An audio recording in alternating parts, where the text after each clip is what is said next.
Hola, bienvenidos al segundo episodio de Adriana Ortiz International Comics. El día de hoy vamos a hablar sobre control posterior.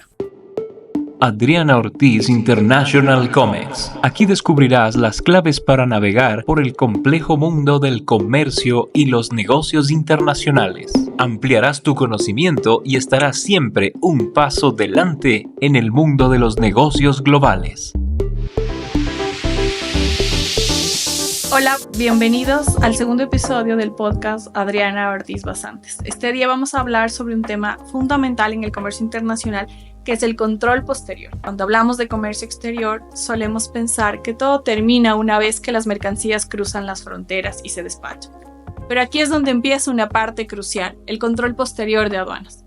¿Sabías que las autoridades pueden revisar tus operaciones incluso meses y años después del despacho aduanero o la salida autorizada? Hoy te comentamos cómo es, cómo funciona y por qué deberías prestarle atención. Para ello nos acompaña el Magíster Patricio Narváez Gordón. Magíster en Relaciones Internacionales y Diplomacia con mención en Comercio Exterior.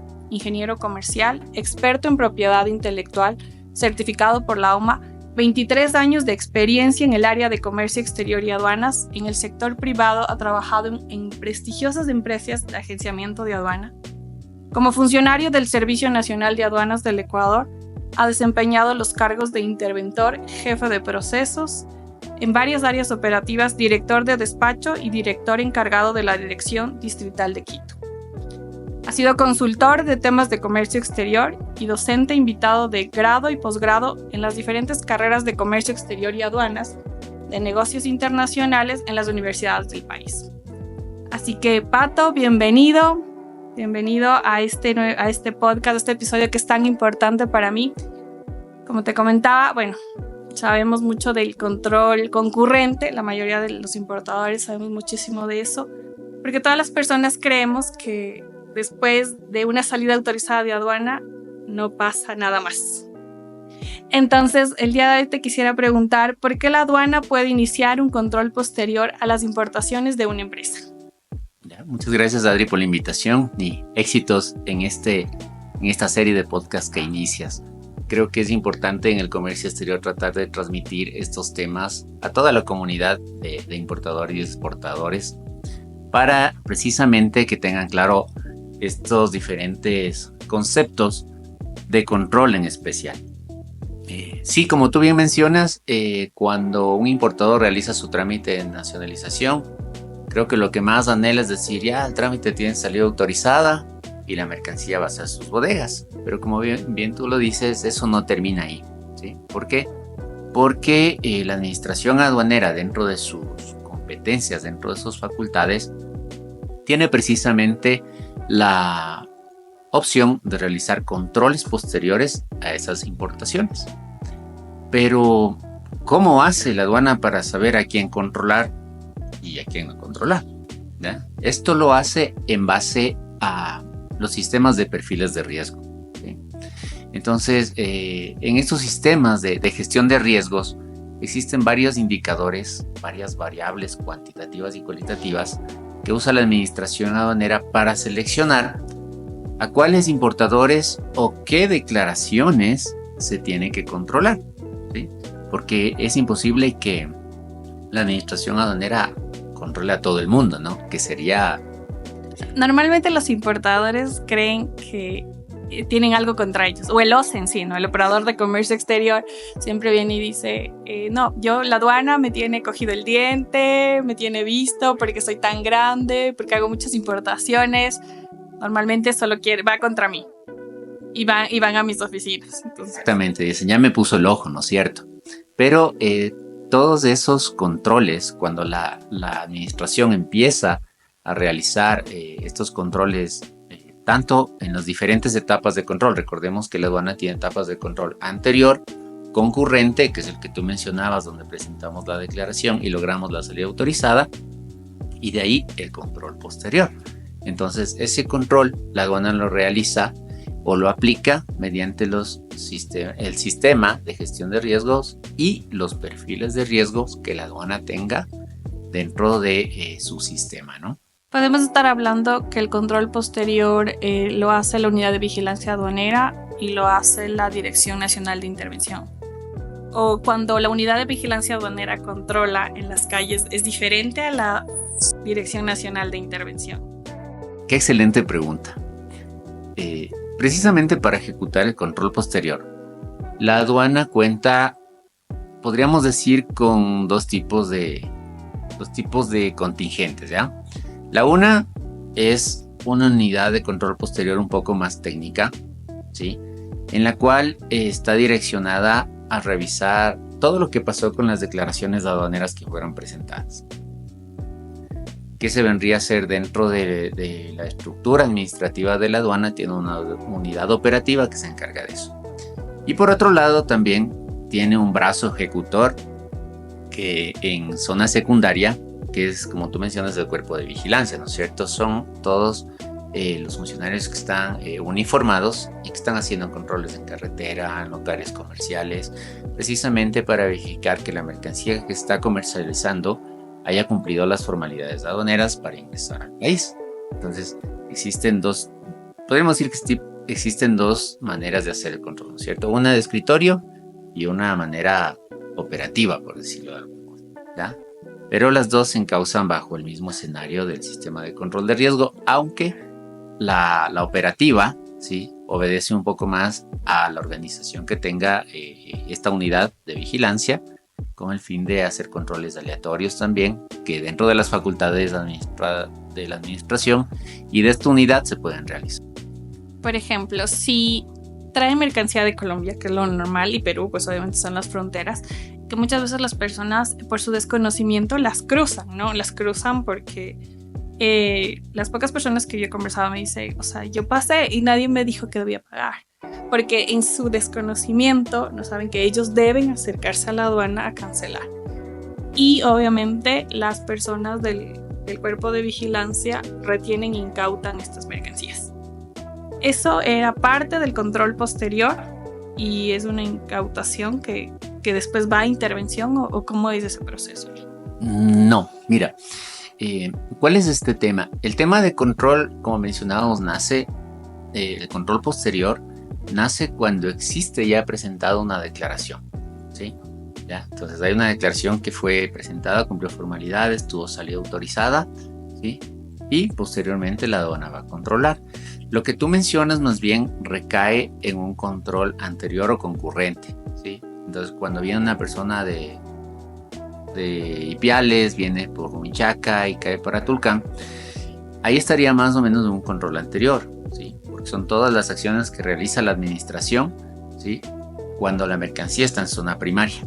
Entonces al momento que cruzan por Humichaca y están entrando a Tulcán u otra frontera, ¿sí?, ya se sujetan al control aduanero interior. Entonces lo que hace el cuerpo de vigilancia, los funcionarios de aduana, es verificar, obviamente, que las personas estén ingresando las mercancías que están permitidas de ingresar, ¿cierto?, por frontera, ¿sí? Entonces hay los famosos efectos de viajero. Entonces recordemos que hay efectos aéreos y también los que se permite ingresar por vía terrestre, que no son los mismos, ojo, ¿no? Uh-huh. Perfecto, me queda clarísimo, porque este es creo que es una opinión que siempre me han hecho y me preguntan siempre, donde me dicen por qué tengo que ir a la unidad de intervención a hacer mi reclamo de mis incautaciones.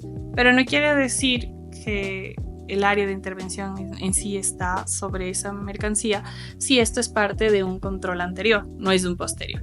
El control posterior en sí, como tú dices, y para todos nuestros oyentes, es tal cual una fiscalización a la declaración aduanera. Entonces, es como muy importante ahí qué plazo tiene la aduana para realizar un control posterior.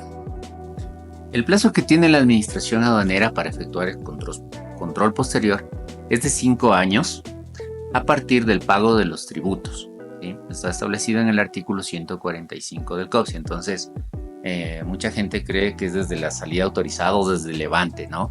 ¿Sí? Pero no, el plazo empieza a correr para que la administración pueda, lo que mencionábamos, seleccionar una declaración para controlarla. Es de 5 años a partir de la fecha de pago de los tributos. Ok, perfecto. Las incautaciones que hace la aduana en locales comerciales, que obviamente por lo que tú nos explicas son parte del control posterior, ¿Son una especie no solo de control posterior o de qué algo, o de algo más? Ya, qué buena y qué interesante pregunta. En primer lugar, si tú revisas el COPSI, no existe la figura de incautaciones, ¿ya?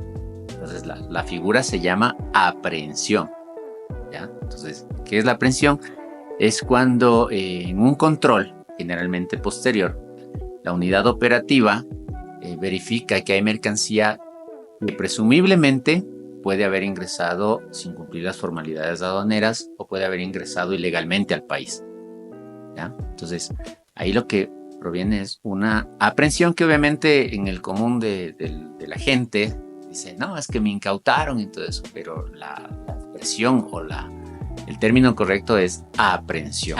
¿Sí? Pero sí viene a ser una de las maneras como la administración aduanera se asegura, ¿cierto?, de verificar el cumplimiento de formalidades de esa mercancía, y obviamente viene un proceso para que el importador pueda justificar. Ahí quisiera que hagamos un ejemplo mucho más claro, porque recuerdo tan claramente que alguna vez acompañé al grupo de intervención, fuimos a un local, le notificamos y llevamos cierta mercancía, pero después de eso pasa a intervención. ¿Qué hacen ahí? ¿Evalúan esa mercancía? ¿Valoran la mercancía? ¿Qué proceso lo tienen? ¿O o le notifican al cliente, al consumidor sería en este caso, y esperan que les den las declaraciones aduaneras? ¿Cuál es el proceso que ejercen? Exacto. Mira, precisamente una vez que se hacen estas acciones operativas, por el derecho de legítima defensa, ¿verdad?, de los importadores o de las personas que tienen esa mercancía, acorde a la normativa, cuando existe un tipo de operación de esta clase, tiene el importador 72 horas para justificar la legal tenencia y el legal ingreso de esa mercancía, ¿verdad? Entonces, ahí es cuando el importador tiene la oportunidad de decir, mira, yo compré esta mercancía acá, aquí están las facturas, o mira, yo ingresé esta mercancía por tal lado, a mí me vende el señor tanto. Entonces, todos esos insumos que el importador o el dueño de la mercancía pueda presentar van a ser analizados obviamente por un área pertinente dentro de la aduana para verificar que se ha cumplido con las formalidades de esa mercancía y verificar cómo ingresar, ¿ya? Entonces, cuando estas unidades de control posterior, sea el cuerpo de vigilancia u otras unidades operativas dentro de la aduana, hacen la aprehensión, esa aprehensión es puesta en orden del director distrital competente. Y el director distrital, obviamente, en base a sus competencias, es quien dirime si es que los justificativos presentados por el dueño de la mercancía o el importador sustentan el legal ingreso o la legal tenencia de esa mercancía. Ok, perfecto. Bueno, es importante acotar que existen varios importadores que traen por efectos personales, intentan vender esos efectos personales. En un control posterior no van a tener sustento, creo yo, y tú ahí corrígeme, por el hecho de que al ser una categoría B, traer por courier en una categoría B sin pagar impuestos, son efectos personales para cada uno. Entonces, si lo intentan vender en centros comerciales y cosas así, la aduana puede ir a hacer un control posterior y cuando van a presentar los documentos, presentan supuestamente la nacionalización de efectos personales. ¿Tendrían multas? ¿O qué pasaría ahí? Qué excelente pregunta. Y vale que le hiciste porque muchas veces, o sea... Yo creo que es el desconocimiento de la gente, porque ellos consideran que siguen importando. El hecho de haber pasado por aduana, creen haber importado. Sí, ahí hay un tema, precisamente la cultura ecuatoriana, creo que en base al contexto que vivimos ahora, del tema de falta de fuentes de trabajo y muchas cosas, la gente trata de buscar oportunidades, ¿no es cierto? Pero, por ejemplo, los regímenes de excepción, por ejemplo, como los efectos personales, efectos de viajero o la categoría B de courier, ¿verdad?, son categorías creadas para uso personal. ¿Sí? O sea, la concepción, la naturaleza de estas categorías es que están exoneradas de impuestos porque las mercancías que van a ingresar libres de impuestos son para uso personal. Pero ¿qué pasa? bajo este contexto que comentábamos, las personas encuentran una vía para ingresar mercancías libres de pago de impuestos y acá obviamente tratar de revenderlas, comercializarlas. ¿sí? O comercializarlas. Pero supongamos que una persona entra por sala de arribo internacional y dentro del control que hacen los funcionarios de la aduana en el aeropuerto, dicen, señor, ¿sabe que su mercancía tiene que pagar tributos? Ok, yo pago tributos, listo, no hay problema. Y total, las mercancías van a un almacén, ¿ya? Entonces ahí lo que pasa es que esta persona está haciendo un mal uso del beneficio, porque el beneficio es para uso personal, no para comerciar la mercancía, ¿ya? Entonces, si como en el caso que tú mencionas fuera alguna unidad operativa de la administración aduanera realizar un control posterior en ese local que ingresó la mercancía por sala de arribo, obviamente va a aprender porque está bajo la presunción de un delito de mal uso en secciones tributarias, ¿ya? Y el importador ahí presenta sus documentos de que sí pagó los tributos sí, dice, por el viajero, o sea, como exacto, efectos personales. Dice, pero yo pagué mis tributos y por eso les quiero vender. Claro, ¿no? Y dice entonces, miren, no, aquí están las liquidaciones que yo pagué. Sí, señor, pero esas liquidaciones pagó porque esa mercancía es para uso del viajero. Es efecto personal, ¿sí? Entonces no puede usted comercializarlas. Inclusive si ustedes se fijan alguna vez si les emitieron una liquidación, ¿sí? Cuando la aduana emite la liquidación hay una leyenda en la parte inferior que dice, esa mercancía no puede ser comercializada, no puede ser vendida. Entonces, ahí ¿qué pasa? Supongamos que le aprenden esa mercancía a la aduana. Sigue el proceso de entregarla al directorio distrital. Entonces el directorio distrital va a decir, ¿sabe que sí? Esa mercancía, si bien es cierto, usted ingresó por sala de arribo internacional, pero está haciendo un mal uso del beneficio porque eso es para uso personal. Entonces, como no supera los montos para que se configure un delito, ¿sí? Automáticamente ya se sanciona como una contravención aduanera. ¿Ya? Esto es 7 veces el valor de los tributos que se pretende evadir o de los tributos que se exoneraron, ¿ya? Entonces, si hay una sanción por infracción aduanera, por contravención, de acuerdo al literal N del artículo 190, perdón que hable así, pero está bien, no, sí, claro es, que sí es importante, tratemos de no hacerlo como muy técnico, pero es importante que sí se sepan los artículos, porque sí, o sea, pasa mucho esto de que, bueno, en este tema de consultor nos han llamado muchas personas por este tema de pasar por frontera, de que se las he incautado por temas en los locales, que han pasado por courier, por categoría B, claro, y los han incautado. No, y peor por courier, porque la categoría B, el 4x4 es exonerada de impuestos, como ya sabemos, ¿cierto? Entonces, el efecto es el mismo. Tu traes categoría B es para tu uso personal.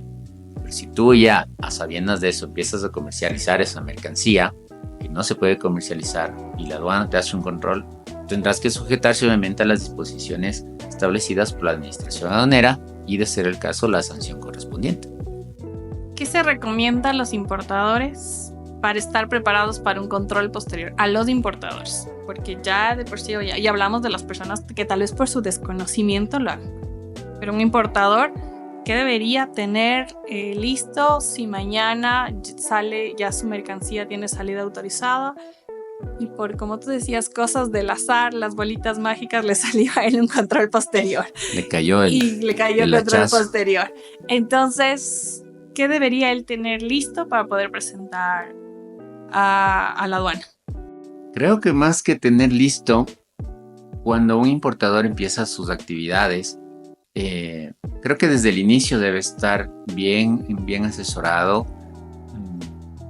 Saber precisamente que no todo va a terminar cuando ella nacionaliza, sino que se extiende una responsabilidad, ¿cierto? Durante 5 años a partir de la fecha de pago, y de esa manera el importador tendría que estar preparado con todos los documentos, ¿verdad? Desde que él inició la negociación. Desde el primer contacto con su proveedor, él debería tener todos los documentos, sean físicos o digitales, que vayan a dar cuenta de cómo empezó la negociación, qué precio se estableció, por qué vía vino, con qué Incoterm, la vía de transporte, quién fue ese agente de aduana y toda la información de la negociación. Es importante que el importador guarde un file ¿cierto? Digital o físico, de todos los documentos, de todos los pagos que se hicieron dentro de la declaración, dentro de la importación, para que en caso que la administración aduanera determine un control posterior a estas declaraciones, pues el importador tenga obviamente todos los documentos que permitan justificar, sea el valor de las mercancías, sea la clasificación arancelaria, la aplicación de una liberación por certificado de origen o un código liberatorio por X beneficio. Entonces debe tener todos los elementos que respalden esa información. Dentro de la normativa aduanera, en especial de valoración, hay una parte que te habla de los datos objetivos y cuantificables. Esto quiere decir que todos los respaldos deben estar soportados en documentos, ¿sí? Sean estos físicos o digitales. Entonces la recomendación que podría dar a los importadores es esa, que tengan un archivo bastante completo de todos los pormenores, de todos los pagos y documentos que se emitieron a lo largo de la negociación, para que en caso de que haya un control posterior estén preparados de poder soportar obviamente ante la administración aduanera todos los justificativos pertinentes. Excelente, Pato. Quisiera que igual nos ayudes tal vez con unos 2 ejemplos en tu experiencia que te han marcado muchísimo. O sea, cuando fuiste, yo te puedo decir como un ejemplo mío, o sea, ir de estar en aduana y que el importador no sepa. Por ejemplo, le pasó un caso de que por un tema de mala clasificación arancelaria, pues digamos le clasificaron una tela como polietileno. Entonces el importador no sabía, entonces le cae control posterior, le hace una reclasificación y una revaloración. ¿Y hay una multa ahí por una mala clasificación arancelaria o no? Muy buena pregunta. Te digo porque no supe qué más pasó, solo supe lo que pasó el antecedente hasta ahí. Ya, y bien, y siguiendo tu ejemplo y para darle bajo ese contexto, cuando la aduana realiza un control posterior, existen las 2 opciones que mencionábamos, la una por declaraciones y la otra por situaciones operativas en los locales comerciales y demás. Cuando existe un control posterior efectuado una declaración y resultado de esa declaración, tomando el ejemplo que tú mencionas, que la aduana determina que la subpartida que el importador declaró pagaba el 0% y la aduana determina que no es esa partida la correcta para su producto, sino es otra subpartida que paga el 20%, ahí viene una rectificación de tributos. De acuerdo al Código Tributario del artículo 90 dice que en caso de que la administración aduanera o el sujeto activo determine una rectificación de los tributos, tendrá un recargo del 20% de su obligación tributaria. O sea, pagas el 20% de los aranceles y 20% más. Exacto. ¿Ya? Entonces pagas obviamente los aranceles, la diferencia entre el 0 y el 20 que pagaste inicialmente, y obviamente el recargo del 20% de su obligación. Entonces ahí no hay multa. Cuando hay una acción de control posterior en un local comercial, en carretera, que no se ha podido justificar y la dirección distrital determina que en realidad hay una infracción aduanera, ¿verdad? Ahí obviamente va a depender del tipo de infracción, ¿sí? Generalmente si es en locales comerciales, al estar bajo una causal de delito de receptación aduanera, ¿sí?, se convierte en una infracción por contravención. ¿Qué es la receptación aduanera? ¿Podrías explicarnos? Yo lo sé, pero para que entiendan mejor. La receptación aduanera es cuando, por ejemplo, existe en un local mercancía que se está expendiendo, ¿sí? Y esta mercancía obviamente no tiene los soportes de legal ingreso al país. Entonces, puede ser que esta mercancía la hayan dado en consignación o le hayan pedido prestado para vender en ese local, un sinfín de situaciones, ¿no? Pero el responsable es quien están expendiendo en el local, ¿ya? Claro. Entonces, la definición dice cuando a título oneroso o gratuito la mercancía esté en un local comercial, ¿sí?, y no pueda justificarse dentro de las 72 horas del origen. Es súper interesante porque el señor puede decirte, no, pero eso me dejaron prestado. Exacto. ¿sí? Dicen, no, igual, él es el... esa mercancía no es mía. Entonces, igual tienes que justificar, porque tú eres el que está expediendo en tu local comercial. Tú eres el que está vendiendo en tu local comercial y te corresponde a ti justificar, ¿ya? Entonces, ahí sí ya, si logra justificar, tal vez exista la posibilidad de que la administración le devuelva la mercancía, pero en la mayoría de casos va a ser poco probable que pueda justificar, y ahí sí vendría obviamente la sanción por parte de la dirección distrital. Bueno, las mercancías, que creo que es importante igual recalcar aquí, las mercancías que serían muy difíciles de después de una aprehensión retirarlas o poderlas justificar, creo que son las que tienen registros sanitarios y documentos de control previo. Porque si ya entraron con un en gran parte sí. Ya entraron con un registro sanitario no válido, en control posterior se nota que no es válido, pues las van a retirar. Y muchas y más de las que ingresan por frontera o por aéreo, pues no, las van a retirar, ¿cierto? O sea, es importante también, creo que en este tema de la clasificación arancelaria y el análisis de los documentos de control previo. Porque... Por supuesto. Eso pasa mucho, creo que ¿qué pasa si el importador ingresa algo con un documento de control previo falso? A ver, ahí sí he tenido estos casos, pero cuando se hace el control aduanero concurrente, ¿cierto? Y la administración aduanera tiene que verificar todos los documentos de soporte y acompañamiento. Pero si te sale automático. Que son los permisos, ¿no? Ya, entonces pongamos sale automático. Tú te refieres si cae en control posterior. Exacto, y cae en control posterior. Ya, entonces, por ejemplo, la aduana determina y dice, mira, tenemos esta declaración que está importando X producto que necesita algún documento de control. Ya, entonces, obviamente, primero viene la revisión, obviamente, de todos los pormenores del trámite, y tal vez al revisar la clasificación arancelaria, recordemos que ahora las licencias son electrónicas. Entonces es poco probable que pueda estar falsificado, ¿no? Obviamente no se descarta, ¿ya? Pero hay otro tipo de autorizaciones que las entidades de control sanitario a veces las emiten por oficio, ¿ya? Porque no amerita o hay alguna situación por la que necesitan emitirlo por oficio. Generalmente son cuando las mercancías son para uso personal.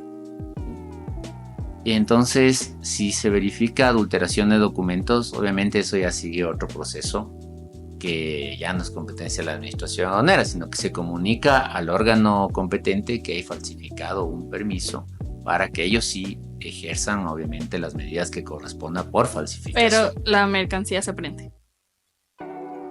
¿O no? O sea, estamos hablando de un control, una declaración, ¿ya? Entonces yo la mercancía no sé qué pasó, puede ser que ya esté vendida. Y puede ser que esté... ok, ya, claro. La mercancía ya salió, está vendida. Entonces a mí como administración, como estoy haciendo un control posterior a una declaración, lo que me corresponde es verificar clasificación, valor, documentos de control tal vez. Y si de ahí se deriva que hubo una falsificación o presunta falsificación, se comunica a la autoridad de control pertinente, ya que prácticamente a nosotros nos presentaron el documento, mejor dicho, a la aduana le presentaron el documento y de esa manera es como se nacionalizó, ¿ya? Entonces es un tanto complejo que la aduana quiera rastrear físicamente dónde está el producto, ¿no? Sino que más bien en ese caso, como te digo, debería hacerse la información a la entidad de control que tiene a cargo el documento para que ellos sigan el trámite pertinente. ¿Cómo podría caer un importador en una defraudación aduanera? La defraudación aduanera es la más fuerte, ¿verdad? Ya lleva cárcel y todo eso, si llegas a defraudar a la aduana. Sí, a ver, ahí hay que tener en consideración lo siguiente. Cuando la administración determina un delito de defraudación, hay un parámetro importante que es que la mercancía debe tener un valor superior a 150 salarios básicos unificados. Ahí se considera un delito. Entonces ya viene una acción penal, una denuncia ante la fiscalía y demás. Pero si la mercancía no supera los 150 salarios básicos, se realiza un procedimiento para sancionarlo como una contravención, como una infracción aduanera. Entonces, la defraudación, obviamente existen varias causales para la defraudación, pero la más común generalmente es cuando no se declara la cantidad correcta de las mercancías, tal vez cuando se determina que hay subvaloración, O sea, hay varios aristas y en algún momento conversaremos de infracciones y delitos aduaneros. Creo que es un tema también apasionante, pero dentro del control posterior que estamos hablando podría darse el tema de receptuación aduanera, que por los montos tiene que sancionarse como contravención. Generalmente es el caso más clásico, por decirlo de algún modo. Pero igual la entidad, la DNI, la Dirección Nacional de Inversión, también determina una defraudación aduanera. Ellos también, o ya no, eso ya es un tema fiscalía y todo lo demás. Eso dependerá, obviamente. La unidad de control posterior, como tú mencionas, hace la parte operativa, pero quien tiene la facultad de sancionar, recordemos que es el director distrital, que tiene jurisdicción sobre ese territorio o sobre esa declaración. Entonces ahí va más el tema de quién tiene competencia para sancionar. Para no ponernos muy técnicos, un par de ejemplos claros de que en control posterior que tú has vivido, que ha sido como que te ha impactado mucho. A ver, precisamente hubo una vez, me voy a permitir compartirles un caso de control de un local comercial que vendía ropa de bebé. Entonces se le solicitó al dueño del local, obviamente, dijo, sí, mire, aquí están las liquidaciones de lo que yo pagué tributos, y efectivamente eran liquidaciones de sala de derrumbe internacional, ¿no? Entonces yo lo que hice al señor es decirle, mire señor, aquí abajo, mira lea por favor lo que dice. Esa mercancía no puede ser comercializada. Listo, entonces usted está haciendo ahorita un mal uso de la mercancía que ingresó con liberación de tributos. Tenemos que proceder con la aprehensión y obviamente usted tendrá que justificar. Entonces ahí, obviamente, en este tipo de controles estás afectando a un bien que tiene la persona, pero lamentablemente es una facultad de la administración el control aduanero. Y obviamente las medidas preventivas, dentro de ellas la aprehensión, asegura precisamente que la aduana pueda verificar obviamente las formalidades aduaneras de esa mercancía. Entonces ese fue uno de los casos. ¿Qué más de mercado? ¿Y otro?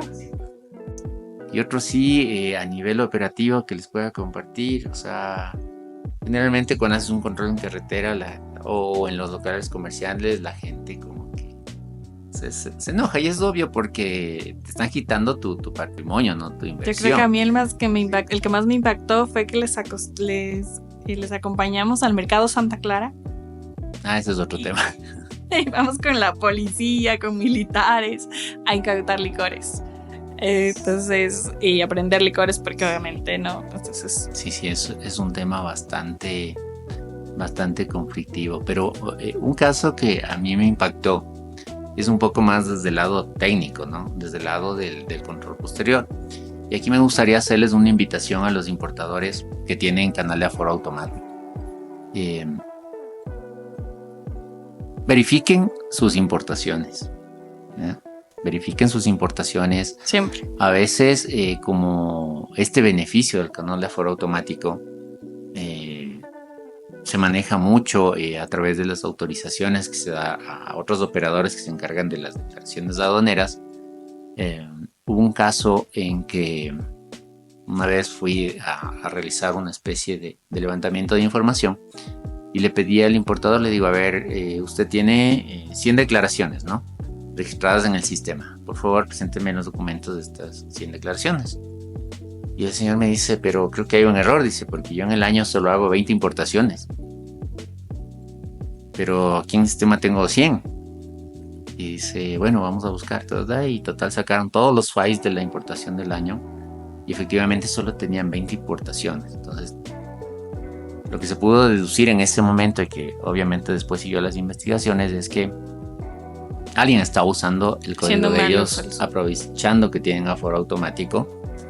Y obviamente eso, recordemos que la norma establece que la responsabilidad es del importador, que es del representante legal. Es interesante lo que dices, porque es algo que creo que hace la diferencia en nosotros como consultores. Desde que cogemos el importador, es lo primero que se les enseña para mí. O sea, usted tiene que saber entrar al Ecuapaz.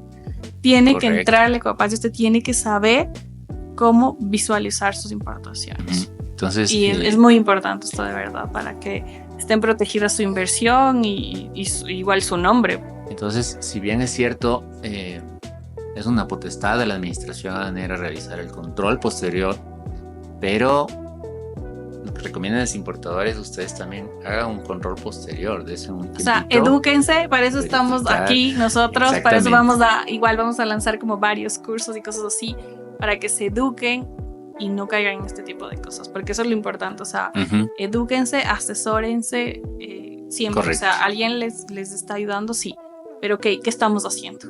¿Qué vamos a hacer? ¿Qué estamos clasificando? ¿Qué estamos pagando? Todo, ¿qué valores se está utilizando? Todo, o sea, siempre traten de, con la persona que están trabajando, siempre estar ahí al 100, porque es muy importante, ¿sabes? Sus códigos y eso, pues que tenga otra persona, y una autorización así puede causar cualquier malestar o algo así después. Sí, por supuesto, o sea, por eso les digo que es importantísimo también chequear qué pasa con lo que ya salió, ¿no? Sí, o sea, es chévere que ya tienes la salida autorizada, tu mercancía llega a bodega, Dios mío, estás tranquilo y todo, pero recuerden también revisar qué pasa después. Ahí te quiero hacer una pregunta y espero que esté dentro del control posterior. ¿Qué pasa si yo traigo en $5 y lo vendo en $80? ¿Está bien? A ver. ¿No pasa nada? Debemos tener en cuenta una situación súper importante. Cuando tú haces una importación, ¿verdad? Existen, podríamos decir, parámetros o valores referenciales de mercado que te permiten tener idea de cuánto cuesta ese producto en el exterior, ¿sí? Y en cuánto tú lo estás importando. Entonces, supongamos que ese producto sí cuesta $5, tú lo compraste en China en $5 y de acuerdo a las diferentes aristas de valoración aduanera, la aduana dice, sí, mira, esta mercancía cuesta $5, ¿ya? Pero si tú acá la traes en $5 y la vendes 80, ya sería un tema más, no de control aduanero, sino un tema más, por ejemplo, de controles de valor de mercado por el servicio de rentas o alguna situación de esa naturaleza, ¿no? Otra cosa fuera que tú importas en 5, ¿verdad? Y sabes que esa mercancía obviamente no cuesta 5, sino que cuesta 20. ¿Ya? Y tú aún así la declaras en 5. Ese es otro tema, ¿ya? Porque claro, ahí sí viene un tema de valoración aduanera, un tema más de control concurrente y ese ya vendría a ser otra situación. Gracias, Pato. Gracias por todo el conocimiento. Es el principio de unos grandes episodios. Sé que Patricio nos va a acompañar un par de veces más para hablar de muchos temas más que tenemos acá. Como te había dicho, estás muy invitado a ver nuestros episodios. Hay de emprendimiento. La otra semana les esperamos para el episodio que tenemos con Verónica. Es una experta en ventas. Todo este podcast está hecho solo para emprendedores, empresarios y gente que quiere cambiar su mente y ir para adelante en el comercio internacional y comercio exterior. Gracias, mil gracias de verdad y espero pues hayamos disfrutado esta conversación. No, pues Adri, yo muy honrado de la invitación, la verdad, como te digo, es una oportunidad para compartir con los importadores y los involucrados en comercio exterior. Temas bastante interesantes, así que éxitos en tu podcast de aquí en adelante y sé que van a venir invitados muy importantes, así que les recomiendo que sigan a Adriana Ortiz Basantes. Un abrazo enorme. Adriana Ortiz International Comex.